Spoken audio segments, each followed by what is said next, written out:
Well, thank you all for being here today. It's great to be here on my first visit to Afghanistan as Secretary of Defense. As some of you know, I've traveled here many times in the past, and most recently in my previous job as Secretary of the Army. Over the past day and a half, I've had the opportunity to meet with our resolute support troops and leaders, as well as our Afghan partners here in Kabul, and to get an update on the situation on the ground. From what I've heard and seen, we are making progress towards our common goal. That is to ensure that we and our allies never again face terrorist attacks from Afghanistan. I've had a good meeting yesterday with President Ghani. We spoke about the important relationship between our two countries. The United States and Afghanistan have a strong security partnership built over many years of cooperation and shared sacrifice. That bond was forged in battle, and it grows even stronger as our work continues today. I want to thank Minister Khalid and Minister Andarabi for their time today. Thank you both. We had a very productive discussion about the developments we have seen in the Afghan National Defense and Security Forces who have taken the lead for the security of Afghanistan. The United States remains committed to their success. Thanks also to General Miller for his leadership of the Resolute Support Mission and the great work the coalition is doing to bring peace and stability to Afghanistan. Earlier today, I had the opportunity to visit Camp Moorhead to meet with the NATO Special Operations Component Command Afghanistan and the Afghan National Army Special Operations Command.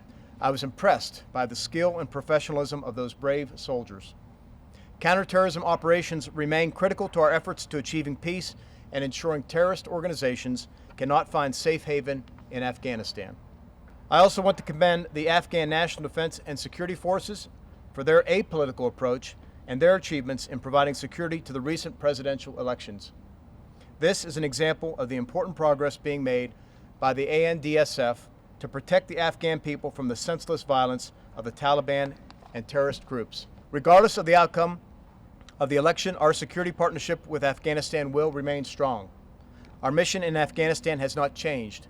We continue to conduct counterterrorism operations while supporting the development of the ANDSF.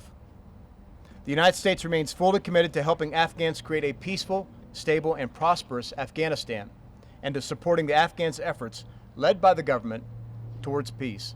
A negotiated political settlement among Afghans is the best path to achieving this outcome. Until that is accomplished, we will continue to pursue an aggressive military campaign against the Taliban and terrorist groups that continue to conduct violence against the people of Afghanistan. Later this week, I'll travel to Brussels for the upcoming NATO Defense Ministerial. Afghanistan is on the agenda as one of our topics of discussion. I look forward to sharing with our allies what I've seen here and expressing our continued support to this important mission. Thanks once again to our Afghan partners for hosting my visit.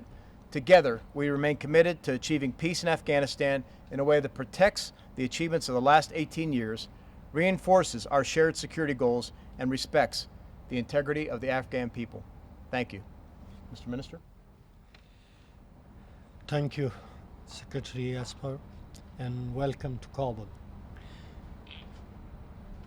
Thank you for your continuing help and support, and thank you for your sacrifice and blood and treasure.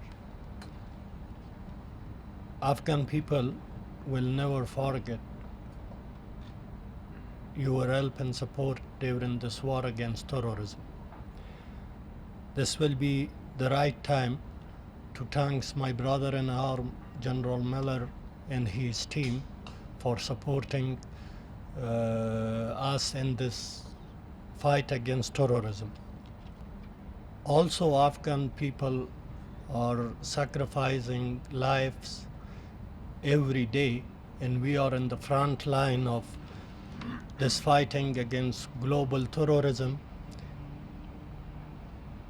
and we are doing this fight to secure Afghanistan and all world from terrorism. And I hope and I'm sure we will continue this friendship till the end, and thank you for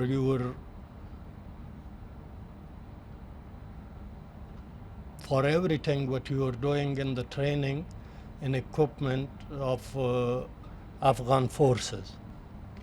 We are dreaming for our children as well to have all of this facilities which American child have in for his future life. And I'm sure we will continue this friendship and working together forever. Still, that time we remember the bad incident of September 11th. We will continue this mission to save the world. And be sure the Afghan forces and Afghan people will be with you in this mission. Thank you again and welcome to my country. Mr. Secretary, thank you very much for visiting Kabul and also the media team. I was part of today's discussion and also Mr. President's last night meeting.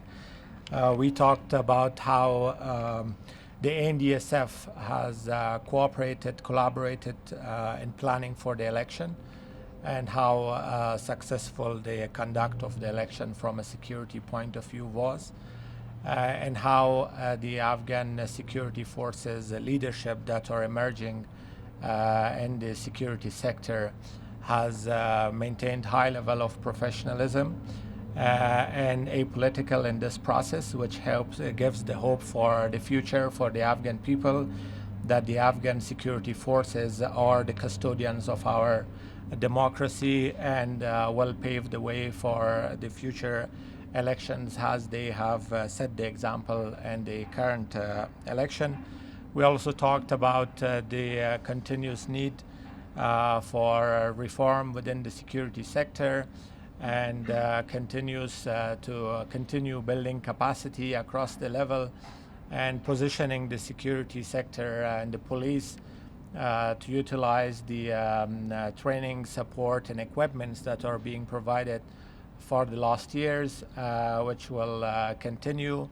And we showed our different programs and initiatives within the security sector for fighting terrorism and fighting corruption within the security sector, and also providing equal opportunity for best of Afghan young generation and officers to come and take lead and continue the mission that we have in fighting terrorism and also fighting Taliban. So it was a great opportunity for us to meet Mr. Secretary, and also an opportunity for us to convey our condolences for the families of the U.S. men and women who sacrificed their life here, and also express our thanks to General Miller on the great cooperation and collaboration that exists between the RS Resolute Support here in Kabul and the ANDSF. So thank you very much.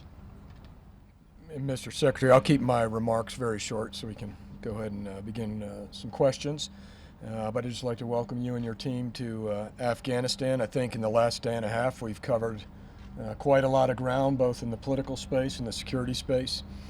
I'm happy to have both Minister Khalid, Minister Andarabi here, and I know it's an opportunity for you to see the integration of the security pillars, which you've heard me say I've not seen it as strong as it is today. Also welcome Ambassador Bass, who's in the audience for this particular event, but that also highlights the cooperation between our U.S. Embassy, all of Resolute Support, as well as the security team. The situations in Syria and Afghanistan are very, very different. We've been here since 2001, since the heinous attacks against America as part of the 9/11. And we have now a long-standing commitment to our Afghan partners. We've invested billions upon billions of dollars. Both the Afghan people and the American people have sacrificed treasure and the lives of their soldiers to defend the Afghan government, the people, and really stand up for democracy and liberty in this country, in this land. And we are facing a virulent terrorist threat that originated in the form of Al-Qaeda and now finds itself in the Taliban and ISIS-K and other groups. So very different situations, very different adversaries, if you will. a very different level of commitment, very clear policy direction on one. And so all these things, I think, should reassure our Afghan allies that, and others that they should not misinterpret our actions in the recent week or so with regard to Syria, and contrast that with Afghanistan. Very quickly, because it's a public number, just so you're aware, as we work in Afghanistan with our partners, we're always looking to optimize the force. Unbeknownst to the public, as part of our optimization, over the last year, at least 2,000, we've reduced our authorized strength by 2,000 here. So there's a constant look as a military commander to optimize the force here.